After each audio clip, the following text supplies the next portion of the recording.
Hello student, welcome to Rudra coaching classes. मागच्या व्हिडिओमध्ये आपण पेज नंबर 62 वरील एक्सरसाइज पाहिली होती।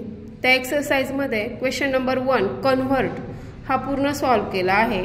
आता त्या एक्सरसाइजवर आधारित काही क्वेश्चन्स आपण पाहणार आहोत।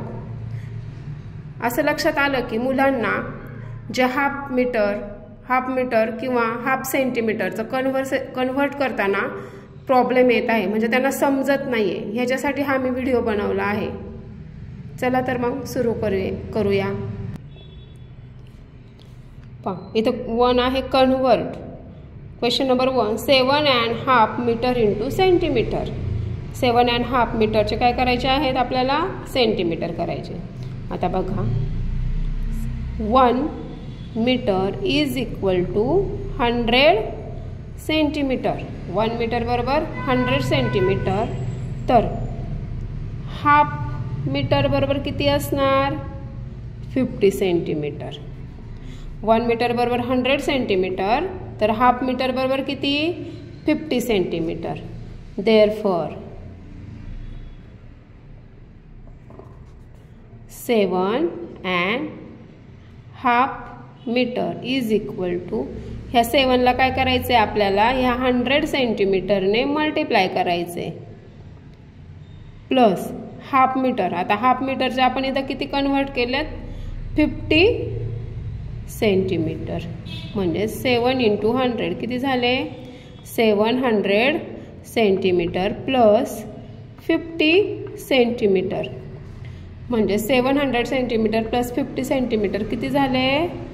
750 सेंटीमीटर। म्हणजे 7.5 metre is equal to 750 centimetre. Next question पहा 2.5 सेंटीमीटर इंटू मिलीमीटर। आता 2.5 सेंटीमीटरचे काय करायचे आहेत आपल्याला? Millimetre.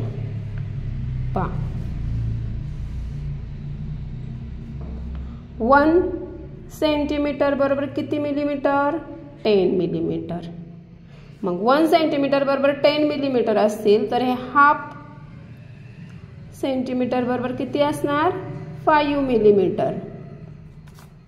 Therefore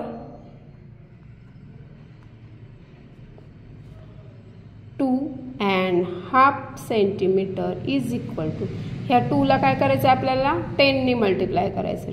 2 into 10 millimetre plus half centimetre बरोबर किती घेतले आपण? 5 millimetre.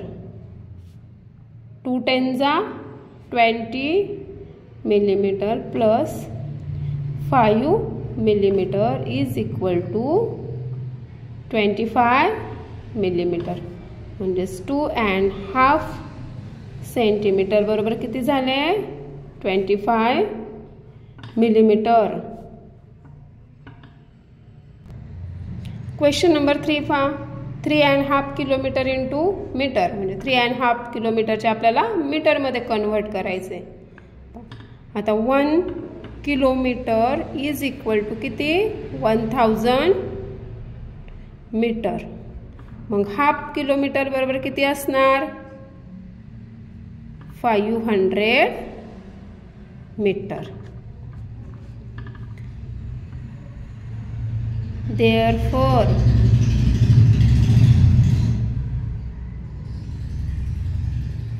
3.5 kilometre is equal to 3 ला आपण 1000 ने मल्टिप्लाय करूया, प्लस हे हाफ किलोमीटरचे आपण किती कन्वर्ट केले? 500 मीटर। 3 इंटू 1000 किती झाले? 3000 metre plus 500 metre is equal to 3500 metre. म्हणजेच 3.5 kilometre is equal to 3500 metre. मी तुम्हाला 3 क्वेश्चन्स सॉल्व करून दाखवले आहेत। आता तुम्हाला काय करायचं आहे, अजून हे 3 क्वेश्चन्स राईट करून घ्यायचे आहेत आणि हे सॉल्व करून पाहिजे. सॉल्व केल्यानंतर मला कमेंट बॉक्समध्ये ह्याचा ॲन्सर पाठवायचा आहे. व्हिडिओ आवडला असेल तर लाईक, शेअर आणि सबस्क्राईब करायला विसरू नका. थँक्यू.